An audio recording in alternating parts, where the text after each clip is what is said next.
Samantala, napalingon sa labas ng sasakyan si Talia nang marinig niyang may kumatok sa salamin bago pa man niya tuluyang mabuhay ang makina ng sasakyan at mapaalis sa parking lot ng building. Napakunot ang kanya noon nang makitang asawa niyang si Limbert yon na seryosong mukhang nakatitin, nalagpasan ng mga mata sa salamin ng bintana. Ang buong akala niya ipipiliin nito ang ina at wala itong planong sundan siya, subalit kabaliktaran noon ang napatunayan niya nang makitang nasa labas ito. Anong ginagawa mo dito? Baba niya ng bahagya sa salamin ng bintana. Buksan mong pintuan at lumipat ka sa passenger seat. Utos nito sa halip na sagutin ang kanyang tanong. Hindi naman sinuwayo ni Talia na piniling sumunod na lang dito. Tahimik na binuhay ni Limbert ang makina ng kanyang sasakyan at mabilis na pinaharurot na yon paalis ng parking. Pinakiramdaman naman siya ni Talia na bagamat hindi lumilingon ay nakikita niya sa gilid ng mga mata niya ang seryosong reaksyon ng buong mukha ni Limbert. Talia, subok na kuha ni Limbert ng kanyang atensyon, ngunit nagpanggap siyang hindi niya ito narinig. Hindi niya lilingon man lang ang asawa niya. Galit ka pa ba sa akin? Sinubukan ni Limbert na kunin ang isang palad ni Talia, ngunit agad yung inilayo ng asawa sa kanya matapos niyang mahawakan. Hindi na naman niya ito pinilit dahil baka kung ano pang mangyari sa kanila. Hawak pa naman niya ang manibela ng kanilang sasakyan. Pagdating sa kanilang pupuntahan, ay nanatili siyang nasa likod ni Talia. Hinihintay na humupang inis nito. Umikot sila sa mall na nagmistulang bodyguard siya sa kanyang likod. Ang bagal mo namang maglakad. Lingon ni Talia na kunot ng noo sa asawa niya. Wala ka na bang ibabagal pa dyan? Dalian mo't gutom na ako. Umang pa ni Talia na kanyang isang palad kay Limbert upang hawakan niya na yon. Nakangiti namang tinanggap yon ng lalaki kung saan napagtanto niya na kalmado't hupa ng iritasyon ni Talia. Matapos na mahawakan ni Limbert ang isang palad ng asawa, ay ngumiti na siya ng malapad. Hindi ka nagalit? Sorry kanina, wala rin talaga akong alam na gagawin yun ni Mommy.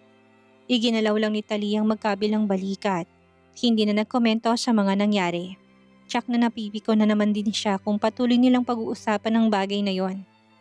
Pinagsabihan ko na siya, siguro naman hindi niya nauulitin pang bigla ang pumunta. Hindi pa rin nagbigay ng anumang reaksyon si Talia na animoy wala siyang naririnig. Saan mo gustong kumain? Sa halip ay tanong na ni Talia. Gusto na niyang pagpagin ang naging samaan nila ng loob ng asawa kanina. Kung siya lang ang masusunod ay ayaw na niya itong pag-usapan pa nilang dalawa. Kung saan mo gusto. Hindi ba't may mga napagkasunduan na rin naman tayong kakainin natin kanina? Balik tanong ni Limbert na napansin ng pag-iiba pa rin ng asawa niya sa kanilang topic. Doon na lang tayo kumain. Gusto mo doon eh.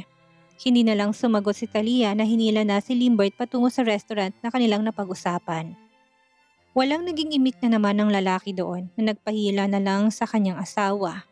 Nakabalik na lang sila at lahat galing ng mall sa kanilang kondo ay hindi na nila muli pang napag-usapan ng tungkol sa maagang pagbisita ng ina ng kanilang mag-asawa ng araw na yon. Pinili na lang din ni Limbert na itikom ang bibig at wag na lang ungkatin ang lahat ng ito. Kinabukasan, laking pasalamat ni Talia na walang Eleanor na nagpakita sa kanila paglabas ng kanilang silid. Sa isiping tatantanan na sila nito, hindi niya mapigilan na makahinga ng maluwag. Sa isip niya, marahil ay natauhan at napagod na rin si Eleanor, yun ang buong akala ni Talia. Lingid sa kanyang kaalaman, ay nag-iipon lang ito ng lakas sa pamamagitan ng pagpapalipas ng mga araw at oras bago siya muling magtungo sa kondo ng kanyang anak na si Limbert. Wala sa kanyang vocabulary ang sumuko. Binibigyan lang siya ng sapat na panahon upang makarecover pa sa inis niya. May photoshoot kami sa Puerto Princesa, Limbert. Paalala ni Talia habang kumakain sila ng hapunan. Nagangat ang paningin si Limbert. Gaano katagal?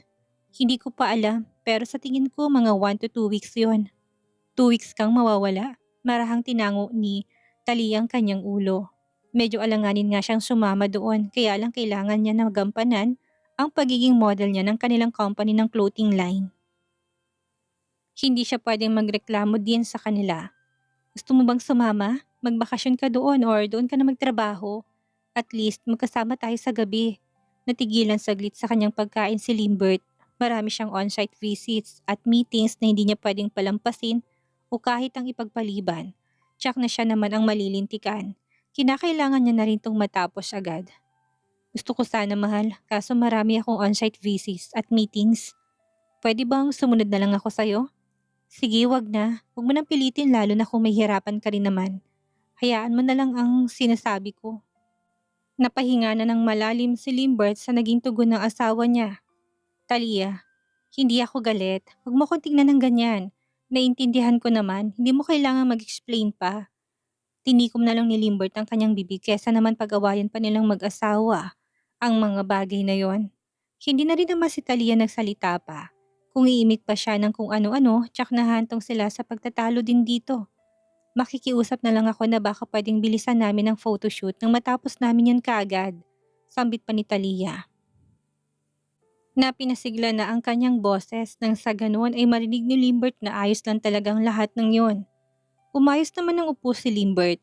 Pagkatapos mo ng lahat ng kontrata mo sa kanila, hindi mo na kailangan pang mag-renew. Itigil mo ng modeling. Mabilis sa 4:00 tumango si Talia. Yun din ang kanyang plano nang sa ganon ay makapagbigay siya ng maraming oras sa asawa. Isa pa, gusto na rin naman niya na maging full-time na asawa. Yung tipong kapag na-board siya sa kanila, ipupunta siya sa opisina ng kanyang asawa at doon tatambay. Hihintay niya matapos ang trabaho ni Limbert at sabay silang dalawang uuwi. Along the way, kakain na sila ng dinner para pag-uwi ng bahay ay marami silang oras na mag-cuddle. Ganun lang kasimple ang pangarap niyang gawin na muna sa buhay. Hindi niya kailangan ng mamahaling mga gamit. Yes, boss. Nakangisi ng sagot ni Talia na tinaasan pa ng isang kilay si Limbert na biglang naging seryosong muka. Hindi ako nagbibiro, Talia. Bakit, Limbert? Mukha bang nagbibiro ako? Oo na nga, ititigil ko na nga muna. Magpapahinga na muna ako sa karera ko at magiging ulirang asawa na muna ako sa'yo. Ipapahinga ko na muna ang katawan ko. Happy? Kasabay ng pag-alis ni Talia patungo ng 2 weeks na photoshoot sa Puerto Princesa ay siya namang muling pagpapakita ni Eleanor sa labas ng kondo ng kanyang anak na si Limbert upang igit na naman ang kanyang gusto. Kamuntikan pang atakihin sa pusong lalaki sa labis na gulat nang makita niyang biglang sumulpot ang ina sa likod ng kanyang sasakyan kung saan yun ay nakaparada. Hindi na ito umakyat pa sa itaas ng kanyang kondo, ngunit doon naman siya nito hinintay sa ibabang parking lot. Bagay na hindi naman niya napaghandaan na makita doon ang ina, hindi na naman ito nagpaalam na magtutungo sa lugar. Napakamot na si Limbert sa ulo niya nang ipinakitang puno ng iritasyon ang buo niyang mukha dito. Mommy naman!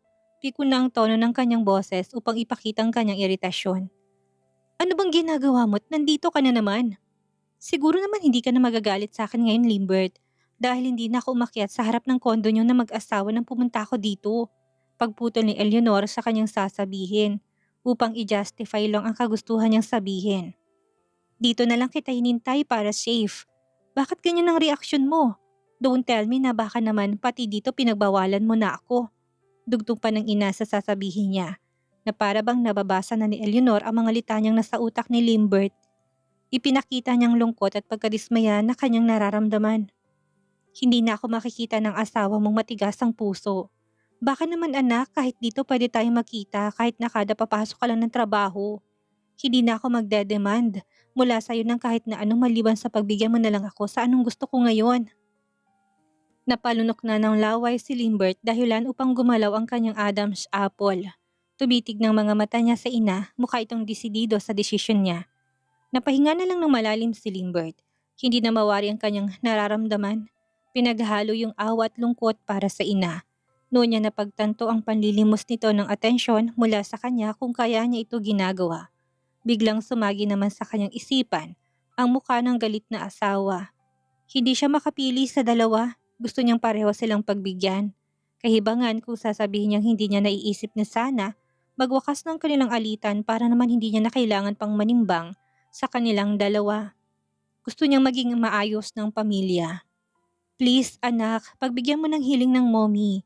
Nangungulila lang naman ako sa'yo at nais na bumawi. Pasensya ka na ako medyo sobrang na-late ng gagawin kong pagbawi sa'yo. Pinaamo pa ni Eleanor ang kanyang mukha habang hindi inaalis ang kanyang paningin sa mukha ng anak. Ayaw mo bang ipakita ko ngayon kung gaano kita kamahal? Hindi ba't sabi ko naman sa'yo ay babawi ako, hindi ba? Hindi ba nangako ako? Ngayon ko na yun gustong tuparin na kung nag-aalangan ka ng dahil sa asawa mo. Ayos lang naman sigurong ilihim natin sa kanya, Limbert. Huwag na lang nating ipaalam, hindi ba? Muli pang humugot ng malalim na buntong hininga si Limbert, kung saan dinig na dinig ni Eleanor. Alright mom, bukas ng umaga bumalik ka. Magdala ka ng ilang piraso ng damit. Nasa photoshoot si Talia at 2 weeks siyang mawawala. Sambit niyang nakitang nakatutok ng mga mata ng ina sa kanyang mukha. Habang wala siya, pwede ka manatili sa kondo ko. Ngunit bago siya dumating, dapat nakaalis ka na. Pagbibigyan kita maging ina sa loob ng 2 weeks na yon na wala ang asawa ko dito. Desisyon ni Limbert na hindi na hiningi pang opinyon ng asawa. Dahil pag-aawayan lang naman nila yon. Napakurap-kurap na ng kanyang mata si Eleanor. Natila ba nabingi sa sinabi ng anak na si Limbert? Tama bang narinig niya? Inaanyayahan siya nito na matulog sa kanyang kondo habang walang asawa? Anong sinabi mo anak? Hindi na siya sinagot pa ni Limbert na sinulyapan na si Janice na gulantang na rin sa kanyang narinig bago lumulan ng kanyang sasakyan. Kinatok ni Eleanor ang bintana ng sasakyan ngunit hindi yun binuksan ni Limbert. Kung hindi nito naintindihan ng kanyang sinabi, batid niyang si Janice ang magpapaliwanag noon. Aalis na ako, mommy. Bukas niya ng bahagya sa bintana sabay busina at patalilis na doong umalis. Nang maglaho ang sasakyan ni Limbert sa kanyang paningin, ay napaharap na si Eleanor kay Janice. Sabihin mo sa akin, Iha, tama naman yung narinig ko, hindi ba? Inaanyayahan niya ako na tumuloy ng kondo habang wala umano ang bruhang asawa niya. Hindi ba? Narinig mo naman ito at hindi ko lang basta guni-guni. Paulit-ulit na tumango si Janice habang nakatingin sa mukha ni Eleanor na may namumula ng mga mata. Halika na, Janice. Kailangan ko pang mag-empake ng aking mga dadalhin. Excited na nitong anunsyo. Kinagabihan, pag-uwi ni Limbert galing ng kanyang opisina ay pinalinis niyang isa sa mga silid na pansamantala na tutuluyan ng ina. Bagamat tumawag noon si Talia, hindi niya na rin binanggit ang naging desisyon. As long as walang maid nilang nagsasabi dito, hindi makakarating sa asawang ginawa niya. Sisiguraduhin niya na hindi nila pag-aawayan ang bagay na yon kaya marapat lang na ilihim niya yon. Parang gusto ko na kagad bumalik. Miss na kita. Lambing ni Talia nang umuso pa. Baka sa kanyang mukha ang pagod at ang antok. Magpapahinga talaga ako oras na matapos ang contract ko sa kanila. Malapad nang umiti si Limbert na pinalis ang pagkakonsensya. Hindi naman pagtataksil ang ginawa niya. Dapat lang mahal para mas marami ka namang oras sa akin. Kaya nga, bukas siguradong gabi na kami matatapos. Bago ako matulog, tatawagan pa rin naman kita. It's okay, Talia. Kahit message lang sa akin, sapat na. Kung talagang bagsak ang katawan mo, Ilang segundong natigilan si Talia nang marinig niya yon mula kay Limbert. Hindi siya pwedeng magpahinga kapag hindi sila nagve-video call upang makita ang bawat isa. Tapos ngayon, ayos lang sa kanya na mag-chat na lang sila. Mayroong mali sa kanya. Okay, sige. May namumuumang hinala, pinili pa rin ni Talia na huwag na lang yung buksan pa. Baka siya lang naman talaga ang inaalala ni Limbert. Minamasama niya lang dahil hindi naman siya sanay sa ganitong pakikitungo ng kanyang asawa. Naninibago lang siya sa pagkakaroon nito ng maluwag na communication. Basta, keep me updated, Talia. Huwag kang magpapalipas ng gutom. Okay lang na mag-diet pero on time ka pa rin dapat kakain ng meal. Ngiti ni Limbert na nakaharap pa rin ng camera sa mukha ng asawa niya. Oo na. O siya, sige na. Tapusin na natin ang tawag. Alam ko namang maaga ka pang papasok sa trabaho bukas at maaga rin ang call time ng aming photoshoot. Tawagan kita bukas kapag may pagkakataon ako. Kinabukasan, pagdilat pa lang ng mga mata ni Limbert ay naroon na sa kondo niya sa Eleanor. May 5 maletang dala na nakaparada na sa sala habang parenting nakaupo sila sa sofa ni Janice. Hinihintay na magising ang anak at lumabas ng silid.